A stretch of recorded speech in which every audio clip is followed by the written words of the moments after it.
Mi padre no pudo encontrar nunca dónde fijar su residencia. Fue un abogado de provincias, inestable y errante. Con él conocí más de 200 pueblos.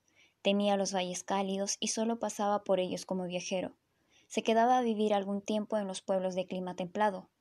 Pampas, Huaytará, Coracora, Puquio, Andahuaylas, Yauyos, Cangallo. Siempre junto a un río pequeño, sin bosques, con grandes piedras lúcidas y peces menudos.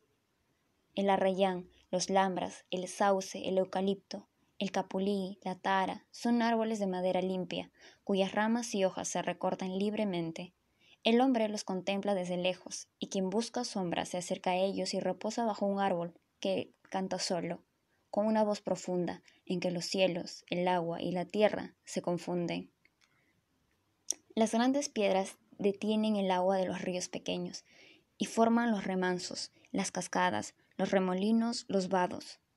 Los puentes de madera o los puentes colgantes y las orollas se apoyan en ellas, en el sol brillan. Es difícil escalarlas porque casi siempre son compactas y pulidas, pero desde esas piedras se ve cómo se remonta el río, cómo aparecen los recodos, cómo en sus aguas se refleja la montaña. Los hombres nadan para alcanzar las grandes piedras, cortando el río. Llegan a ellas y duermen allí. Porque de ningún otro sitio se oye mejor el sonido del agua. En los ríos anchos y grandes no todos llegan hasta las piedras. Solo los nadadores, los audaces, los héroes. Los demás, los humildes y los niños se quedan, mirando desde la orilla, cómo los fuertes nadan en la corriente, donde el río es hondo, cómo llegan hasta las piedras solitarias, cómo la escalan, con cuánto trabajo, y luego se yerguen para contemplar la quebrada, para aspirar la luz del río, el poder con que marcha y se interna en las regiones desconocidas. Pero mi padre decidía irse de un pueblo a otro, cuando las montañas, los caminos, los campos de juego, el lugar donde duermen los pájaros, cuando los detalles del pueblo empezaban a formar parte de la memoria. A mi padre le gustaba oír huaynos, no sabía cantar, bailaba mal, pero recordaba a qué pueblo, a qué comunidad, a qué valle pertenecía tal o cual canto. A los pocos días de haber llegado a un pueblo, averiguaba quién era el mejor arpista, el mejor tocador de charango, de violín y de guitarra. Los llamaba y pasaban en la casa toda la noche. En esos pueblos solo los indios tocan arpa y violín. Las casas que alquilaba mi padre eran las más baratas de los barrios centrales. El piso era de tierra y las paredes de adobe desnudo o enlúcido con barro. Una lámpara de querosene nos alumbraba. Las habitaciones eran grandes. Los músicos tocaban en una esquina. Los arpistas indios tocaban con los ojos cerrados. La voz del arpa parecía brotar de la oscuridad que hay dentro de la caja, y el charango formaba un torbellino que grababa en la memoria de la letra y la música de los cantos. En los pueblos, a cierta hora, las aves se dirigen visiblemente a lugares ya conocidos, a los pedregales, a las huertas, a los arbustos que crecen en las orillas de las aguadas. Y según el tiempo, su vuelo es distinto. La gente del lugar no observa estos detalles, pero los viajeros, la gente que hace de irse, no las olvida. Las tuyas prefieren los árboles altos, los jilgueros duermen o descansan en los arbustos amarillos, el chihuaco canta en los árboles de hojas oscuras, el sauco, el eucalipto, el lambras, no va a los sauces. Las tortolas vuelan a las paredes viejas y horadadas, las torcasas vuelan en las quebradas. Los pequeños bosques, de apariencia lejana, prefieren que se les oiga a cierta distancia. El gorrión es el único que está en todos los pueblos y en todas partes. El viudapisco salta sobre los grandes matas de espino. Los loros grandes son viajeros. Los loros pequeños prefieren los cactos, los árboles de espino. Cuando empieza a oscurecer, se reparten todas esas aves en el cielo. Según los pueblos toman diferentes direcciones, y sus viajes los recuerda quien los ha visto. Cierta vez llegamos a un pueblo cuyos vecinos principales odian a los forasteros. El pueblo es grande y con pocos indios. Las faldas de los cerros están cubiertas por extensos campos de linaza. Todo el valle parece sembrado de lagunas. La flor azul de la linaza tiene el color de las aguas de la altura. Los campos de linaza parecen lagunas agitadas y, según el poder del viento, las ondas son menudas o extensas. Cerca del pueblo, todos los caminos están orillados de árboles de capulí. Eran unos árboles frondosos, altos, de tronco luminoso, los únicos árboles frutales del valle. Los pájaros de pico duro, la tuya, el viudapisco, el chihuaco, rondaban las huertas. Todos los niños del pueblo se lanzaban sobre los árboles, en la tarde y mediodía. Nadie que los haya visto podrá olvidar la lucha de los niños de ese pueblo contra los pájaros. En los pueblos trigueros se arman los niños con hondas y latas vacías. Los niños caminan por las sendas que cruzan los trigales, hacen tronar sus hondas, cantan y agitan el bandado de las latas. Ruegan. Un cerro alto y puntiagudo era el vigía del pueblo. En la cumbre estaba clavada una cruz, la más grande y poderosa de las cuantas he visto. En mayo la bajaron al pueblo para que fuera bendecida. Una multitud de indios vinieron de las comunidades del valle y se reunieron con los pocos comuneros del pueblo, al pie del cerro. Ya estaban borrachos y cargaban odres llenos de aguardiente. Luego escalaron el cerro, lanzando gritos, llorando, desclavaron la cruz y la bajaron en peso. Vinieron por las faldas erizadas y peladas de la montaña y llegaron de noche. Yo abandoné ese pueblo cuando los indios velaban su cruz en medio de la plaza. Se habían reunido con sus mujeres, alumbrándose con las lámparas y pequeñas fogatas. Era pasada la medianoche. Clavé en las esquinas unos carteles en que me despedía de los vecinos del pueblo, los maldecía. Salí a pie, hacia Huancayo. En ese pueblo quisieron matarnos de hambre. Apostaron un celador en cada esquina de nuestra casa para amenazar a los litigantes que iban al estudio de mi padre. Odiaban a los forasteros como a las bandas de las langostas. Mi padre viajaría en un camión al amanecer. Yo salí a pie en la noche. La cruz estaba tendida en la plaza. Había poca música. La voz de unos cuantos arpas opacas se perdía en la pampa. Los indios hacen bulla durante las vísperas, pero en esa plaza estaban echados, hombres y mujeres. Hablaban junto a la cruz, en la sombra, como los sapos grandes que croan desde los pantanos. Lejos de allí, ya en la cordillera, encontré otros pueblos que velaban su cruz, cantaban sin mucho ánimo, pero estaban bien alumbrados. Centenares de velas iluminaban las paredes en las que habían reclinado las cruces.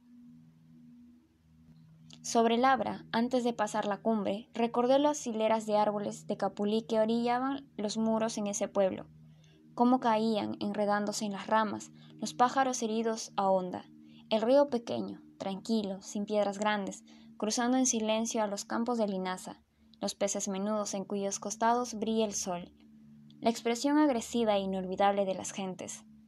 Después de comer, odiábamos al pueblo y planeábamos nuestra fuga.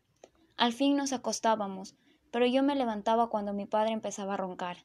Más allá del patio seco de nuestra casa, un canchón largo cubierto de una hierba alta, venenosa para las bestias. Sobre el canchón alargaban sus ramas grandes, capulíes de la huerta vecina. Por temor al bosque tupido, en cuyo interior caminaban millares de sapos de cuerpo granulado, no me acerqué nunca a las ramas de ese capulí. Cuando salía en la noche, los sapos croaban a intervalos. Su coro frío me acompañaba varias cuadras.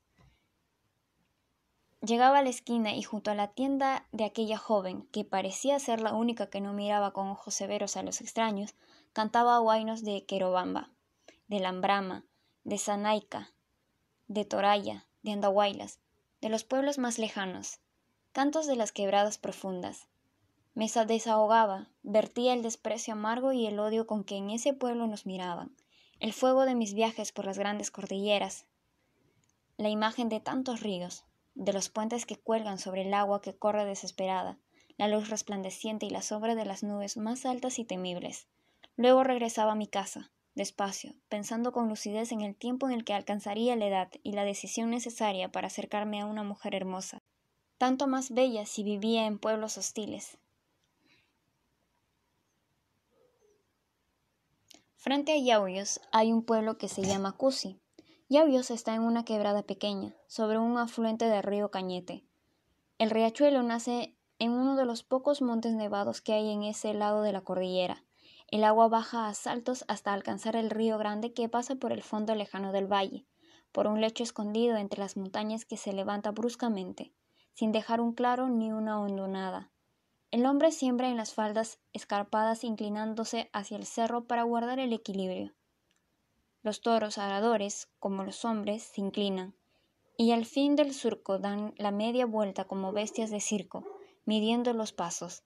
En ese pueblo, el pequeño río tiene 3 puentes, 2 de cemento, firmes y seguros, y uno viejo de troncos de eucalipto, cubiertos de barro seco. Cerca del puente viejo hay una huerta de grandes eucaliptos. De vez en cuando llegaban bandadas de loros a posarse en esos árboles. Los loros se prendían de las ramas, gritaban y caminaban a lo largo de cada brazo del árbol. Parecían conversar a gritos, celebrando su llegada. Se mecían en las copas altas del bosque, pero no bien empezaban a gozar de sosiego, cuando sus gritos repercutían en las rocas de los precipicios. Salían de sus casas los tiradores de fusil, corrían con el arma en las manos hacia el bosque. El grito de los loros grandes solo las he oído en las regiones donde el cielo es despejado y profundo. Yo llegaba antes de los fusileros a ese bosque de yauyos. Miraba a los loros y escuchaba sus gritos. Luego entraban los tiradores. Decían que los fusileros de yauyos eran notables disparando en la posición de pie porque se entrenaban en los loros. Apuntaban y a cada disparo caía un loro. A veces, por causalidad, derribaban 2. Los niños de las escuelas venían por grupos a recoger los loros muertos. Hacían sartas con ellos. Concluido el entrenamiento, los muchachos paseaban las calles llevando cuerdas que cruzaban todo el ancho de la calle. De cada cuerda colgaban de las patas 20 o 30 loros ensangrentados. En Huancapi estuvimos solo unos días. Es la capital de la provincia más humilde de todas las que he conocido. Está en una quebrada ancha y fría, cerca de la cordillera. Todas las casas tienen techo de paja y solamente los forasteros, el juez, el telegrafista, el subprefecto, los maestros de las escuelas, el cura, no son indios. En la falda del cerro el viento sacude la paja, en el techo de la quebrada y en algunas hondonadas crece el queñua, un árbol chato, de corteza roja. La montaña por donde sale el sol termina en un precipicio de rocas lustrosas y oscuras. Al pie del precipicio entrega grandes piedras. Crecen también esos árboles de puna, rojos, de hojas menudas. Sus troncos salen del pedregal y sus ramas se tuercen entre las rocas. Al anochecer, la luz amarilla ilumina el precipicio. Desde el pueblo, a gran distancia, se distingue el tronco rojo de los árboles, porque la luz de las nubes se refleja en la piedra. Y los árboles, revueltos entre las rocas, aparecen. En ese gran precipicio tienen sus nidos los cernícalos de la quebrada. Cuando los cóndores y gavilanes pasan cerca, los cernícalos los atacan, se lanzan sobre las alas enormes y las clavan sus garras en el lomo. El cóndor es inerme ante el cernícalo, no puede defenderse, vuela agitando las alas y el cernícalo se prende de él, cuando logra alcanzarlo. A veces los gavilanes se quejan y chillan, cruzan la quebrada perseguidos por grupos pequeños de cernícalos. Esta ave ataca al cóndor y al gavilán en son de burla. Les clava las garras y se remonta, se precipita otra vez y hiere el cuerpo de su víctima. Los indios, en mayo, cantan un huayno guerrero.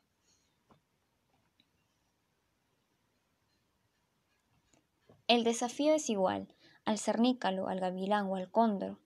Junto a las grandes montañas, cerca de los precipicios donde anidan las aves de presa, cantan los indios en estos meses secos y helados. Es una canción de las regiones frías, de las quebradas altas y de los pueblos de estepa, en el sur. Salimos de Huancapi antes del amanecer. Sobre los techos de paja había nieve. Las cruces de los techos también tenía hielo. Los toros de barro que clavan a un lado y a otro de las cruces parecían más grandes a esa hora. Con la cabeza levantada, tenían el aire de animales vivos, solo sensibles a la profundidad. El pasto y las hierbas que orían las acequias de las calles estaban helados. Las ramas que cuelgan sobre el agua, aprisionadas por la nieve, se agitan pesadamente con el viento o movidos por el agua. El precipicio de los cernícalos es muy visible. La Vía Láctea pasaba junto a la cumbre. Por el camino al Cangallo bajamos hacia el fondo del valle, siguiendo el curso de la quebrada. La noche era helada y no hablábamos. Mi padre iba delante, yo tras él, y el peón me seguía de cerca, a pie. Íbamos buscando el gran río Alpampas. Es el río más extenso de los que pasan por las regiones templadas, caminatas para llegar a los puentes. Nosotros bajamos por el camino que cae al vado de Cangallo.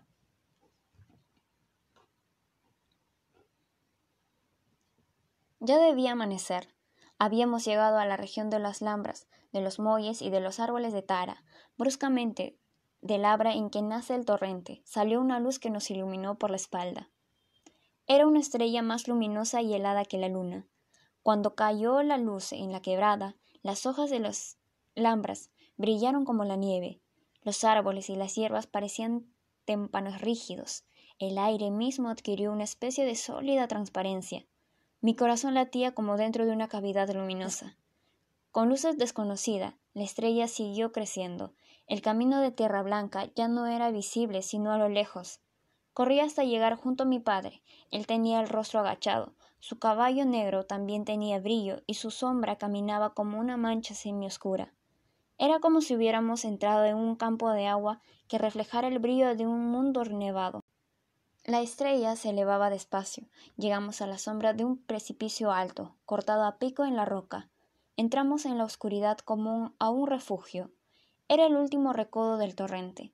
A la vuelta estaba el río, la quebrada amplia, azul, el gran Pampas tranquilo de invierno. De la estrella solo quedó un pozo blanco en el cielo, un círculo que tardó mucho en diluirse. Cruzamos el vado, los caballos chapotearon, temblando de alegría en la corriente cristalina. Llegamos a los bosques de lúcumos que crecen rodeando las casas de las pequeñas haciendas, cerca de Cangallo. Eran unos árboles altos, de tronco recto y con la copa elevada y frondosa. Palomas y tuyas volaban de los árboles hacia el campo. De Cangallo seguimos viaje a Huamanga, por la pampa de los indios morochucos. Jinetes de rostro europeo, cuatreros legendarios. Los morochucos son descendientes de los almagristas excomulgados que se refugiaron en esa pampa fría, aparentemente inhospitalaria y estéril. El que nos guiaba no cesó de rezar mientras trotábamos en la pampa, pero no vimos ninguna tropa de morochucos en el camino. Cerca de Huamanga, cuando bajamos lentamente la cuesta, pasaron como 10 de ellos. Descendían cortando camino, al galope. Apenas pude verles el rostro. Iban emponchados. Una alta bufanda les abrigaba el cuello. Los largos ponchos caían sobre el costado del caballo. Varios llevaban guajapucos a la espalda, unas trompetas de cuernos ajustadas con anillos de plata. Muy abajo, cerca de un bosque reluciente de muelles, tocaban sus cornetas anunciando su llegada a la ciudad. El canto de los guajapucos subía a las cumbres como un coro de toros encelados e iracundos. Nosotros seguimos viaje con la lentitud inagotable.